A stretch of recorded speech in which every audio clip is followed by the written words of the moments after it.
Good day, everyone. This time, I will be discussing about the philosophy of education and personal philosophy of teaching. Learning objectives.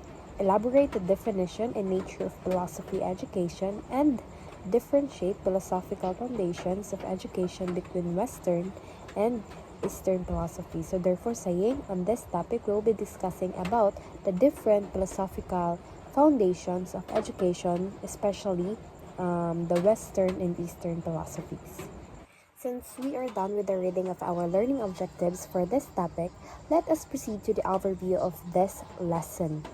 We are heirs to a rich philosophical heritage or tagapagmana daw tayo ng isang napakayaman na heritage ng philosophy. Passed on us are a number of philosophies of various thinkers who lived before us, which means that we have this previous people na they have laid the foundation of various philosophies that we can use as the basis of our different theories, hypotheses, or studies, especially us as an educator. These thinkers reflected on life in this planet, and we all know that before, diba, they have started from scratch. Like, wala din sila mga basis na kagaya ng mga sarili nila na mga person then who are very good thinker for them to think of various stuff in this world, and they kept on questioning on how do things exist, especially na wala pa namang internet at that time na pwede nilang ma-search kung ba't nag-exist yung gantong bagay and whatsoever. They have occupied themselves searching for others to question, just like yung sinabi ko, about human existence, especially the existence of human and why do we exist and various stuff, especially or particularly the things that relates on the education. These essential questions come in different versions. It may have been, what is life? Ano nga ba ang ibig sabihin ng buhay? Or how do they define life, and how do people or community, especially society, define what is life? Who am I? Kung sino ka ba talaga? And due to this question, there are various theories or even the hypothesis na create nila as they go along with those questioning, as they say, or the art of questioning. Why I am here, or what am I living for, and why do we really live in this world? What is reality? Is the universe real? What is good to do? How should I live meaningfully? And the like. In the school context, or sa kung pag-uusapan natin based sa school, these existential questions are: why do I teach? You as an educator or you as a teacher, why do you teach? Is that your passion, your habit? Not that habit because it serves as your profession. Is that your way of inculcating idea or sharing information to other people?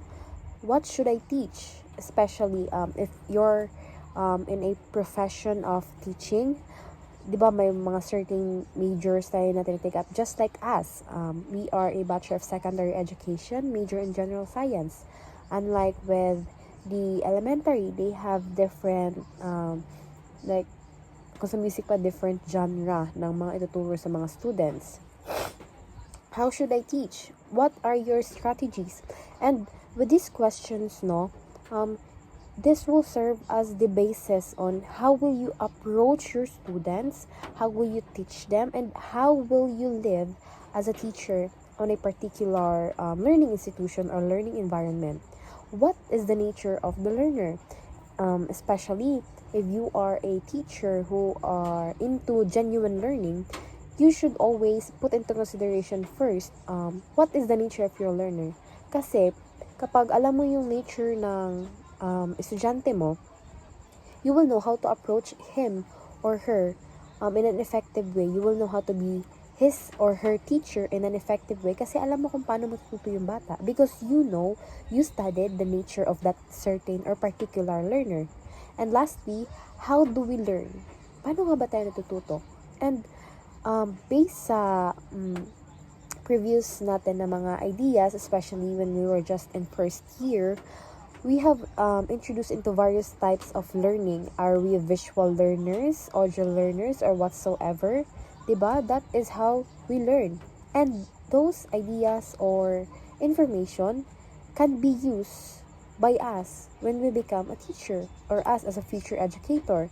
And there are many more existential questions that can be applied in a school context, which will serve as your basis on teaching, especially your personal teaching to your students. Next is, these questions are philosophical questions. Yeah, they are tackled in the subject, philosophies of education, and our own personal philosophy of teaching. Remember that philosophy of education is the window to the world or compass and life. And I would definitely agree with that, no, because when you have this certain philosophy in education, you got to be more dedicated on your work, especially you as an educator.